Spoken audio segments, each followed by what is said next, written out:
വീണ തൈക്കണ്ടി ഇന്നലെ ഇഡിയിൽ ഹാജരായില്ല. എന്താ തോന്നുന്നത് ഇതില്? ഇത് സ്വാഭാവികമായിട്ടും മടിയിൽ കനയില്ലാത്തതുകൊണ്ടാണല്ലോ ഹാജരാവാത്തത്.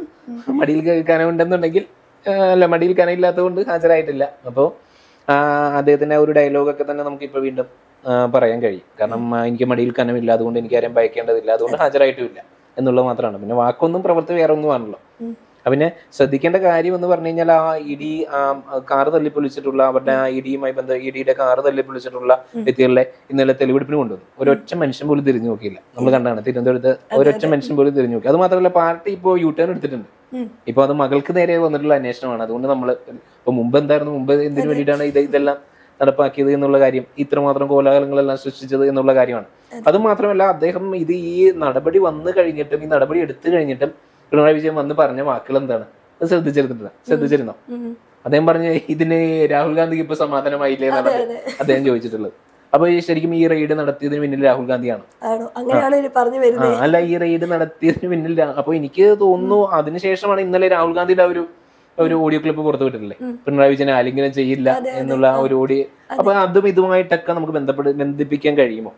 ബന്ധിപ്പിക്കാൻ കഴിയുമെന്ന് വെച്ച് കഴിഞ്ഞാൽ അത് രാഷ്ട്രീയ എതിരാളിയായിട്ട് താങ്കൾക്ക് ആലിംഗനം ചെയ്യാൻ പറ്റില്ല എന്ന് പറഞ്ഞു. പറ്റില്ല എന്ന് പറഞ്ഞു. അല്ല, ഇദ്ദേഹം പറയുന്നു, ഇദ്ദേഹം നരേന്ദ്രമോദിയെ കുറ്റപ്പെടുത്തുന്നില്ല, അമിത്ഷാനെ കുറ്റപ്പെടുത്തുന്നില്ല. അദ്ദേഹം പറയുന്നത് രാഹുൽ ഗാന്ധിയുടെ ആഗ്രഹം സഫലമായിരിക്കുന്നു എന്നാണ് പറയുന്നത്. അതെ, അത് എനിക്ക് തോന്നുന്നത് എന്താന്ന് വെച്ച് കഴിഞ്ഞാൽ, രാഹുൽ ഗാന്ധി കേരളത്തിൽ വരുമ്പോൾ ഏറ്റവും കൂടുതൽ നമുക്കറിയാം ഇഡി വന്നിരിക്കുന്നത് രാഹുൽ ഗാന്ധിയുടെ വീടുകളിലാണ്, അല്ലെങ്കിൽ രാഹുൽ ഗാന്ധിക്കാണ്. അപ്പൊ ആ രാഹുൽ ഗാന്ധിക്ക് സന്തോഷമായില്ലേ എന്നാണ് പിണറായി വിജയൻ ആദ്യമേ ചോദിച്ചത്. അത് ശരിക്കും പറഞ്ഞാൽ ഒരു അസ്ഥാനത്തെ പ്രയോഗമാണ്, അതിന്റെ ആവശ്യമില്ല. ഇപ്പൊ വീണ വിജയന്റെ വീട്ടിലേക്ക്, പിണറായി വിജയന്റെ വീട്ടിലേക്ക് ഇഡി വന്നതിന്റെ കാര്യം വീണ വിജയൻ അവിടെ ഉള്ളത് കൊണ്ടാണ്. എന്നിട്ടും ഇതിൽ ശ്രദ്ധിക്കേണ്ട ഒരു കാര്യം എന്ന് വെച്ച് കഴിഞ്ഞാൽ, വീണ വിജയന്റെ അഡ്രസ് ആയിട്ട് കൊടുത്തേക്കുന്നത് AKG സെന്റർ ആണ്.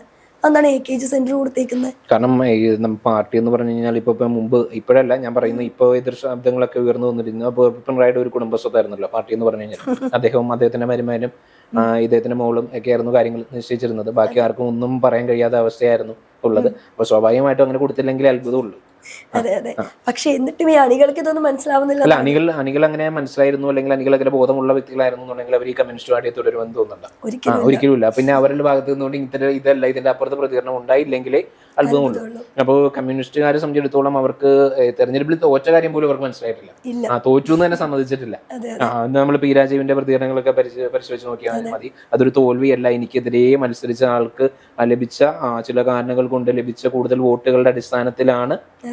അപ്പൊ അങ്ങനെ തോറ്റു എന്ന് പോലും മനസ്സിലാകാത്തവരെ കൊണ്ട് ഇത്തരം തരത്തിലുള്ള പ്രതികരണങ്ങൾ നടത്തിയില്ല എങ്കിലല്ലേ അത്ഭുതമുള്ളൂ, അല്ലെ? പക്ഷേ നേതാക്കൾക്ക് എനിക്ക് തോന്നുന്നു കുറച്ചുകൂടി ബോധം വെച്ചിട്ടുണ്ടെന്ന് എനിക്ക് തോന്നുന്നു. കാരണം എന്താന്ന് വെച്ച് കഴിഞ്ഞാൽ, അവരാരെങ്കിലും വൈകാരികമായിട്ട് പ്രതികരിക്കുന്നത് കണ്ടോ? അവരാരും ആക്രമിക്കാൻ പോയില്ല, അവരാരും വണ്ടി തല്ലി പൊളിക്കാൻ പോയില്ല. കാരണം അവർക്കറിയാം കേന്ദ്ര അന്വേഷണ ഏജൻസിയെ ഇത്തരം തരത്തിലുള്ള നടപടികൾ ഏർപ്പെട്ടിട്ടുണ്ടെന്നുണ്ടെങ്കിൽ അതിന് ഗുരുതരമായിട്ടുള്ള പ്രത്യാഘാതം ഉണ്ടാകും എന്ന് തോന്നുന്നു. അപ്പൊ അതുകൊണ്ട് അവർക്ക് ഇത്തരം ബോധം ഇത്രമാത്രം മണ്ടന്മാരാണ് അവരെന്ന് എനിക്ക് തോന്നുന്നില്ല, പുറമേ നിന്ന് പറയുമെങ്കിലും. അപ്പോൾ ഇത് ഇഡി റെയ്ഡുമായിട്ട് ബന്ധപ്പെട്ടുകൊണ്ട് ഇത് ഒരു കോടതിയുടെ ഉത്തരവിനെ തുടർന്നുകൊണ്ടാണ് ഇത് ഉണ്ടായത് എന്നുള്ള കാര്യം യാഥാർത്ഥ്യമാണല്ലോ. അപ്പോൾ അങ്ങനെയാണെന്ന് BJP ആണ് ഇതിന് കോടതിക്ക് പിന്നിലും BJP ആണ് എന്ന് തോന്നുന്നുണ്ടോ? അങ്ങനെയാണെങ്കിൽ ഇപ്പൊ ഇവർ പറയുന്നു ഇത് രാഷ്ട്രീയ പകപോക്കലാണ്, പിണറായി വിജയനെ ഇല്ലാതാക്കാനാണെന്ന് പറയുന്നുണ്ട്.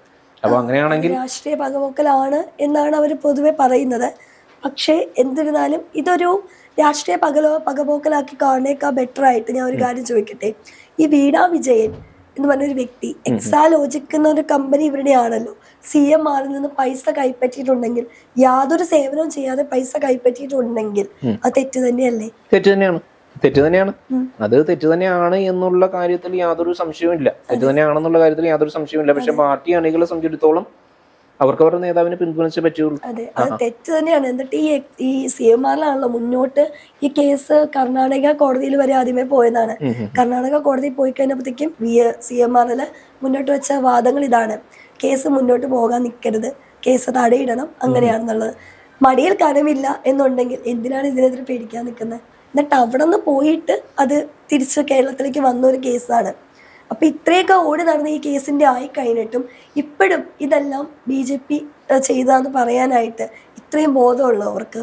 പിന്നെ സ്വാഭാവികമായിട്ടും നമ്മൾ മനസ്സിലാക്കുന്നു കേരളത്തിൽ BJPക്ക് സ്വാധീനിക്കാൻ കഴിയുന്ന വിഭാഗം എന്ന് പറയുന്നത് CPM-ലെ അല്ല ഇഡിയുടെ അറസ്റ്റ് അവിടെ നിൽക്കട്ടെ. അപ്പൊ സ്വാഭാവികമായിട്ടും പിണറായി വിജയൻ എന്നുള്ള നേതാവിനെ സമ്പൂർണ്ണമായിട്ട് തകർത്തു കഴിഞ്ഞാൽ പിന്നെ CPM-ന്റെ അവസ്ഥ നമുക്കറിയാമല്ലോ. അപ്പൊ BJPയെ സംബന്ധിച്ചിടത്തോളം മുമ്പ് ഒരു മെല്ലെ പോക്ക് ഉണ്ടായിരുന്നതായിട്ട് തോന്നിയിട്ടുണ്ടോ ഇഡിയുടെ ഭാഗത്ത് നിന്നുമുണ്ട്? മുമ്പ് ഈ ഒരു കേസ് അന്വേഷണവുമായി ബന്ധപ്പെട്ടുകൊണ്ട് ഇപ്പൊ മാത്യു കുളനാടൻ ആയിക്കോട്ടെ പലതരത്തിലുള്ള പരാജയമായിരുന്നു നേരിട്ടത്. അതൊരു പക്ഷേ അദ്ദേഹം സമർപ്പിച്ചിട്ടുള്ള തെളിവുകളുടെ അഭാവമായിരിക്കും. മുമ്പ് ഇങ്ങനെ ഒരു മെല്ലെ പോക്ക് ഉണ്ടായിരുന്നതായിട്ട് തോന്നിയിട്ടുണ്ടോ? മെല്ലെ പോക്ക് ഉണ്ടായെന്ന് തോന്നിയിട്ടുണ്ടോ വെച്ചാൽ ഈ ഒരു കേസ് ഒരു 2-3 കൊല്ലം മുന്നേ ഒന്ന് പൊന്തിയതായിരുന്നു. പക്ഷെ പൊന്തി കഴിഞ്ഞ് കഴിഞ്ഞപ്പോഴത്തേക്ക് പിന്നെ ഇതിന്റെ ഒരു വാർത്തയിൽ എനിക്ക് തോന്നുന്നു കൊറോണ ടൈമിലാണോ പൊന്തി, എനിക്ക് അറിയത്തില്ല. ഏതോ ഒരു ടൈമിൽ മാത്യു കുളനാടൻ ഇത് ഉന്നയിക്കുന്നത് ഒരു 2 വർഷങ്ങൾക്ക് മുമ്പാണ്. ഏതോ 2-3 വർഷങ്ങൾക്ക് മുമ്പ് ജസ്റ്റ് ഇതൊന്ന് പൊന്തിയപ്പോ പിന്നെ ഇതൊന്നും ആർക്കും ആ ഫോളോ അപ്പ് ഇല്ല, ഒന്നുമില്ല. ഈ മാധ്യമങ്ങൾ തന്നെ ഇതൊരു വാർത്തയാക്കണ്ടായിരുന്നില്ല. പക്ഷെ ഇപ്പോഴും കേസ് പിന്നെ ഉണ്ടായിരുന്നു എന്നുള്ളത് ഈ ഒരു സംഭവം ED റെയ്ഡ് വന്നതിനപ്പോഴാണ് ഇത് അവിടെ പോയതാണ് ഇവിടെ പോയ കേസാണെന്നൊക്കെ തന്നെ. ഇത്രയും നാളും ഈ മാധ്യമങ്ങൾ പോലും ഈ കാര്യമൊന്നും ചർച്ചാ വിഷയമാക്കിയിരുന്നില്ല. സമാനമായിട്ടുള്ള നടപടികൾ സ്വാഭാവികമായിട്ടും നമുക്കറിയാം വീണയുടെ മടിയിൽ കനമുണ്ട് എന്നുള്ള കാര്യത്തിൽ യാതൊരു തർക്കവുമില്ല. പക്ഷേ സമാനമായിട്ടുള്ള നടപടികൾ BJP ഡൽഹിയിൽ ചെയ്തതായിട്ട് തോന്നുന്നുണ്ട്. അതോടൊപ്പം തന്നെ ഡൽഹിയിലും തെലങ്കാനയിലും ഒക്കെ ചെയ്തതായിട്ട് തോന്നുന്നുണ്ടോ? ഇഡിയുടെ നടപടികൾ ഇപ്പോ കേജ്രിവാളുമായി ബന്ധപ്പെട്ടുകൊണ്ടും അതോടൊപ്പം തന്നെ തമിഴ്നാട്ടിലെ TRS-ലെ കവിതയുമായി ബന്ധപ്പെട്ടുകൊണ്ടും BJP ഇത്തരം നടപടികൾ ചെയ്തതായിട്ട് തോന്നുന്നുണ്ടോ? അവരവിടെ കേജ്രിവാളിന്റെ ഇഷ്യൂ എന്ന് വെച്ച് കഴിഞ്ഞാൽ അവിടെ ലിക്കർ സ്കാം ആയിരുന്നു. അപ്പൊ അതില് അദ്ദേഹം അകത്താകേണ്ടി വന്നു. അതുമല്ല പുറത്തിറങ്ങിയിട്ട് ജഡ്ജിനെയൊക്കെ എന്തൊക്കെ അങ്ങോട്ടും ഇങ്ങോട്ടും പറഞ്ഞൊക്കെ പല ഇഷ്യൂ ഉണ്ട്. ഇപ്പോഴും ആ ഒരു കേസ് നടന്നുകൊണ്ടിരിക്കുകയാണ്. കേജ്രിവാൾ വാദിക്കുന്നത് താനെ ഒന്നും ചെയ്തിട്ടില്ല, തന്റെ മടിയിൽ കനമില്ല എന്നാണ് കേജ്രിവാൾ വാദിക്കുന്നത്. പക്ഷേ ആം ആദ്മി തകർന്നില്ലേ? സമ്പൂർണ്ണമായിട്ട് തകർന്നു. എത്രയോ ആൾക്കാരാണ് അവിടെ പോയത്. അപ്പോ TRS-ഉം തകർന്നില്ലേ? വീണ്ടും കോൺഗ്രസ് അധികാരത്തിലേക്ക് വന്നില്ലേ? കർണാടകയിൽ വന്നില്ലേ?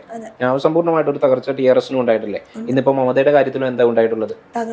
തകർന്നു പോയിട്ടുണ്ട്. അപ്പൊ അതേ മാതൃകയിൽ ഇങ്ങനെ ഈ ഒരു അതേ മാതൃകയിൽ CPM-ഉം ഇങ്ങനെ തകരുമെന്ന് തോന്നുന്നുണ്ടോ?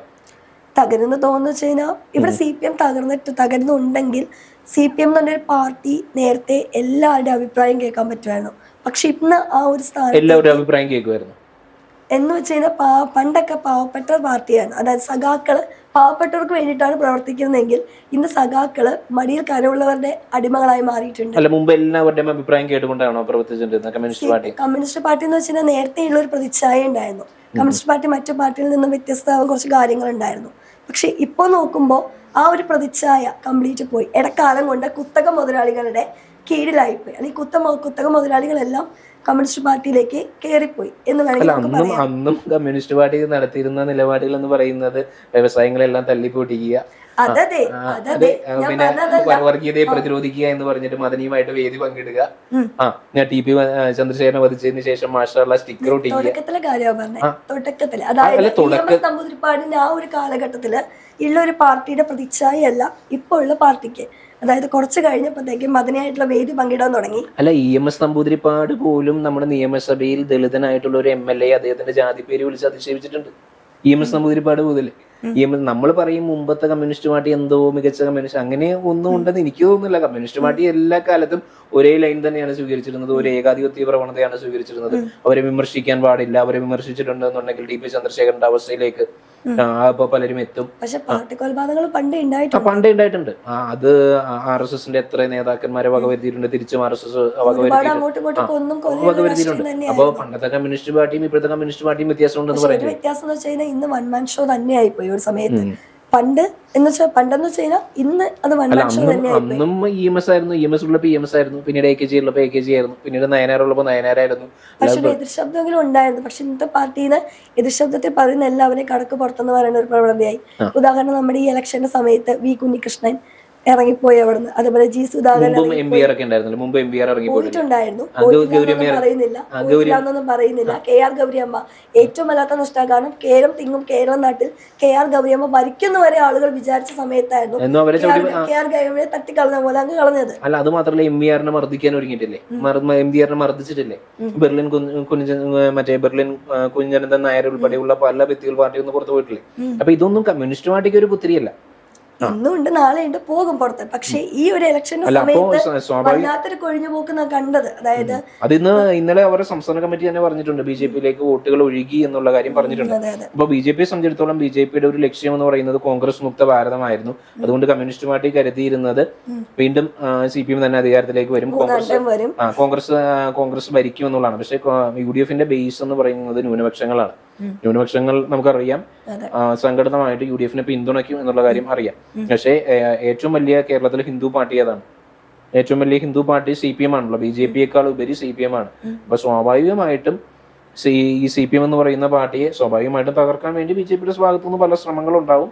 അപ്പൊ അങ്ങനെ ഒരു ശ്രമമായിട്ടും പലരും ഇതിനെ ചിത്രീകരിക്കുന്നുണ്ട്, ED നടപടിയും ചിത്രീകരിക്കുന്നുണ്ട്. പക്ഷേ അത് അങ്ങനെ ഒരു ശ്രമം മാത്രമല്ല, ഇങ്ങനെ ഒരു ശ്രമം അവരുടെ ഭാഗത്തു നിന്ന് ഉണ്ടാവാം. പക്ഷേ ഇതില് വീണ വിജയനും കുറ്റക്കാരി തന്നെയാണ്. അത് ആർക്ക് വേണ്ടിയാണ് ഈ പണം കൈപ്പറ്റി എന്നുള്ള കാര്യമൊക്കെ വ്യക്തമാണല്ലോ. അത് യാതൊരു തർക്കത്തിനും ഇടയില്ലാത്ത കാര്യമാണല്ലോ. അപ്പൊ ആർക്ക് വേണ്ടിയാണ് എന്നുള്ള കാര്യത്തിനൊന്നും യാതൊരു ആ പണം ആർക്കാണ് കൊടുത്തത്? ഇപ്പൊ കോൺഗ്രസിലെ 2 മന്ത്രിമാർക്കൊക്കെ അതിന്റെ പങ്ക് പറ്റിയിരുന്നൊക്കെ പറയുന്നുണ്ട്. അവര് പറയുന്നത് പാർട്ടി ഫണ്ട് മേടിച്ചതാണ് എന്നുള്ള. കോൺഗ്രസിലെ മന്ത്രിമാർ മാത്രമല്ല, വി മുരളീധരനുണ്ട്, കെ സുരേന്ദ്രനുണ്ട്, പലരെയും പേരുകളുണ്ട്, പല മാധ്യമ പ്രവർത്തകരുണ്ട്, പല മാധ്യമ പ്രവർത്തകർ. ബക്കറ്റ് ലിസ്റ്റ് അങ്ങ് നീണ്ടു പോയിക്കൊണ്ടിരിക്കുകയാണ്. ഈ പൈസ വാങ്ങിച്ചു, ഇത്ര അത് വാങ്ങിച്ചു, പക്ഷെ പലർക്കും. പിന്നെ പാർട്ടിയുടെ പ്രവർത്തകർ ചോദിക്കുന്നത് ഇത്രയും പേരുണ്ടായിട്ടും എന്തുകൊണ്ടാണ് വീണ വിജയനിൽ മാത്രം ഇത് ഒതുങ്ങുന്നത് എന്നുള്ളതാണ് പലരും ചോദിക്കുന്നത്. അത് എന്തുകൊണ്ടായിരിക്കാം അങ്ങനെ വീണ വിജയനിൽ മാത്രം ഇത് ഒതുങ്ങുന്നത്? വീണ വിജയൻ ഉറപ്പായിട്ടും കുറ്റക്കാരി തന്നെയാണ് എന്നുള്ള കാര്യത്തിൽ യാതൊരു സംശയവുമില്ല. പക്ഷെ വീണ വിജയനിൽ മാത്രം ഒതുങ്ങുന്നത് എന്തുകൊണ്ടായിരിക്കും? എനിക്ക് തോന്നുന്നു വീണ വിജയന്റെ കമ്പനി ആണല്ലോ മെയിനായിട്ട്. യാതൊരു സേവനവും കൈപ്പറ്റാണ്ട് കൊടുക്കാണ്ട് പൈസ വാങ്ങിച്ചു തുടക്കം മുതലുള്ള എന്ന് കരുതിക്കൊണ്ട് മറ്റു നേതാക്കൾക്ക് കൊടുത്തൊന്നും സേവനമല്ലല്ലോ. ഫസ്റ്റ് അല്ല, അത് സേവനമല്ല. പക്ഷെ ഇപ്പൊ എന്റെ പേരിലൊരു കമ്പനിയാണ്. ഞാനിപ്പോ താങ്കളുടെ അടുത്തത് ബൾക്കായിട്ട് പൈസ വാങ്ങിക്കുന്നുണ്ട്. ഞാൻ ഒരു സേവനവും തന്നിട്ടില്ല. പക്ഷെ താങ്കള് എനിക്കെതിരെയാണോ ആദ്യം കേസ് കൊടുക്കുള്ളൂ? ഞാൻ വഴി ആയിക്കോളൂ ബാക്കിയുള്ളവർക്ക് കൊടുത്തിട്ടുണ്ടാവുക. അപ്പോൾ താങ്കൾക്ക് ബാക്കി തേർഡ് പാർട്ടിയെ താങ്കൾക്ക് അറിയില്ല. അപ്പൊ താങ്കൾക്ക് എന്റെ പേര് അറിയുള്ളൂ. അപ്പൊ താങ്കൾ എന്റെ പേരാണ് കൊടുക്കുന്നത്, അറിയാത്ത തേർഡ് പാർട്ടിക്ക് എതിരെയാക്കി കൊടുക്കാം. അല്ല, സ്വാഭാവികമായിട്ടും നമ്മൾ ഇത് കേസ് കൊടുത്തത് ഇപ്പം ഈ 2 കക്ഷികളൊന്നും അല്ല കേസ് കൊടുത്തത്. അല്ല, പറയുമ്പോഴാണ് ആരാണെന്നുള്ളത്, ആർക്ക് കൊടുത്തു എന്നാണ് ഇവിടെ വന്നേക്കുന്നത്. ആ വീണ വിജയന്റെ അതിലേക്ക് അന്വേഷിച്ച് കഴിഞ്ഞപ്പോഴാണ് ഇങ്ങനെ മൂന്നാമത് ഒരുപാട് രാഷ്ട്രീയക്കാർക്കും അതുപോലെ പല ഉദ്യോഗസ്ഥർക്കും കൊടുത്തു എന്ന് പറയുന്നത്. അദ്ദേഹത്തിന്റെ ഡയറി തന്നെ ഇതിന് തെളിവാണല്ലോ. ഡയറി തന്നെ തെളിവാണ്. അപ്പൊ ഇവരും ഇതൊക്കെ വ്യക്തമാക്കേണ്ടതല്ലേ? ഇപ്പൊ കോൺഗ്രസ് നേതാക്കളും ഇതിലൊരു മെല്ലെ പോക്കാണ് സ്വീകരിക്കുന്നത് അല്ലെ? അങ്ങനെ തോന്നിയിട്ടുണ്ടോ? തീർച്ചയായിട്ടും. അല്ല, ഒരു കടുത്ത ഒരു ഭാഷയിൽ വിമർശനം ഒന്നും ഉന്നയിക്കുന്നില്ല. ഇപ്പൊ മുഖ്യമന്ത്രി തന്നെയാണെങ്കിലും ആ ഒരു സമയത്ത് പ്രതികരിച്ചിട്ടില്ല. 13-14 ദിവസം അല്ലെങ്കിൽ സമയത്ത് മിണ്ടാതെ പോയി മിണ്ടാതെ പോവുകയായിരുന്നു ചെയ്തിരുന്നത്. അപ്പൊ അതിനുശേഷം നമ്മൾ കാണുന്ന മാത്യു കുഴൽനാടൻ മാത്രമായിരുന്നു അന്ന് രംഗത്ത് ശബ്ദിച്ചത്. അന്നും എടുത്ത് ശബ്ദിച്ചുകൊണ്ടിരുന്നത്. BJP-യുടെ നേതാക്കന്മാരും വലിയ പ്രതികരണം നടത്തിയിട്ട് തോന്നുന്നു. ഷോൺ ജോർജ് അത് നടത്താനുള്ള കാര്യം എന്താണ്? PC ജോർജിനെ അതല്ലായിരുന്നുണ്ടെങ്കിൽ ഷോൺ ജോർജിന്റെ ഭാഗത്ത് ഉണ്ടാവില്ല. പക്ഷെ എന്നിട്ടും ഈ ഒരു മാസപ്പടി കേസ് ഇപ്പൊ കുടുങ്ങിയിട്ടുണ്ടെങ്കിൽ ഷോൺ ജോർജ് അതിന്റെ അദൃശ്യ കാര്യങ്ങളുണ്ട്. ഷോൺ ജോർജിന്റെ അച്ഛനെ കേസിൽ കുടുക്കിയതിനൊരത് പ്രതികാരം വേണമെങ്കിൽ. അപ്പോൾ സ്വാഭാവികമായിട്ടും ഇതില് CPM-ലെ ഒരു വിഭാഗം ഭൂരിപക്ഷ സമുദായം CPM-ൽ നിന്ന് അകലും എന്നുള്ള ഒരു വിശ്വാസം BJP-ക്ക് ഉണ്ട്. അപ്പോൾ അത് മാത്രമല്ല, വീണ വിജയൻ ഇതിൽ നല്ല പങ്കുണ്ട് എന്ന് പാർട്ടി അണികൾക്ക് തന്നെ വ്യക്തമായിട്ട് കാരണം വീണ വിജയൻ തന്നെ ഇതുവരെ ബോധ്യപ്പെടുത്തിയിട്ടില്ല എന്തിനു വേണ്ടിയിട്ടാണ് ആ ഒരു സേവനം കൈപ്പറ്റിയത് എന്നുള്ള കാര്യം ഇതുവരെ ബോധ്യപ്പെടുത്തിയിട്ടില്ല. ഇനി അതങ്ങോട്ട് ബോധ്യപ്പെടുത്തുമെന്നും തോന്നുന്നില്ല. അപ്പോൾ അതുകൊണ്ട് തന്നെ CPM-നെ ഈ ഒരു കേസിൽ CPM-നെ തകർക്കാൻ കഴിയുമെന്നുള്ള ആത്മവിശ്വാസം BJP-ക്ക് ഉണ്ട്. കാരണം ഇന്ത്യ സഖ്യം തന്നെ പൊളിഞ്ഞു പോയ ഒരു സാഹചര്യമുണ്ട്. കാരണം ഇന്ത്യ സഖ്യത്തിൽ മെയിനായിട്ടും സ്റ്റാലിൻ ഉണ്ടായിരുന്നു, അതേപോലെ നമുക്കറിയാം ഇപ്പൊ അവരുടെ അവസ്ഥ എന്താ നമുക്കറിയാം. അപ്പൊ തകർന്നു തരിപ്പണമായിട്ടുള്ള അവസ്ഥയിലാണ് ഇപ്പൊ മമതയുടെ MP-മാരെല്ലാം തന്നെ കൊഴിഞ്ഞു പോയിരിക്കുന്നു. സ്റ്റാലിൻ തന്നെ പരാജയപ്പെട്ടിരിക്കുന്നു, മമതയെ തന്നെ പരാജയപ്പെട്ടിരിക്കുന്നു. ഇനിയിപ്പോ അടുത്തത് എനിക്ക് തോന്നുന്നു ഇതേ അവസ്ഥ തന്നെ വരാൻ പോകുന്നത് പിണറായി വിജയനായിരിക്കും എന്നുള്ള CPM-നായിരിക്കാം എന്നുള്ള ഏകദേശം അതിന്റെ വക്കിലെത്തി നിൽക്കുകയാണ്. പക്ഷെ അപ്പോഴാണ് ചില പ്രശ്നങ്ങൾ BJP-യിൽ ഉടലെടുക്കുന്നത്. തിരുവനന്തപുരം കോർപ്പറേഷനിലൊക്കെ ശ്രദ്ധിച്ചിട്ടില്ലേ? ആ ഒരു കൗൺസിലറുടെ അറസ്റ്റുമായി ബന്ധപ്പെട്ടുകൊണ്ടൊക്കെ തന്നെ അവിടെ ഭരണം നഷ്ടപ്പെടുമോ എന്നുള്ള ഒരു ഭയമൊക്കെ BJP-യിലും ഉടലെടുക്കുന്നു. പല പ്രശ്നങ്ങളും അവിടെ ഉന്നയിക്കുന്നു. പക്ഷേ BJP-യെ സംബന്ധിച്ചിടത്തോളം അവർക്ക് നല്ലൊരു വിഷൻ ഉണ്ട്. ഇപ്പൊ CPM-നെ തകർത്താലാണ് യഥാർത്ഥത്തിൽ അത് ആ ഒരു വോട്ടുകൾ അവർക്ക് ലഭിച്ചിട്ടുണ്ടിരുന്ന വോട്ടുകൾ BJP-ക്ക് കവർ ചെയ്യാൻ കഴിയും എന്നുള്ളൊരു വിഷൻ അവർക്കുണ്ട്. ഒരു 10-15 വർഷം കൊണ്ട് കേരളവും അവരുടെ കൈപ്പിടിയിലാക്കാൻ കഴിയും എന്നുള്ള ഒരു ചിന്താഗതിയാണ് BJPക്ക് ഉള്ളത്. അതിനായിട്ട് ഇത്തരത്തിലുള്ള നടപടികളായിട്ട് അവർ മുന്നോട്ട് പോകും. മുന്നോട്ട് പോകുമ്പോൾ ഇവര് കുറ്റക്കാരും തന്നെയാണ് എന്നുള്ളതാണ് യാഥാർത്ഥ്യം.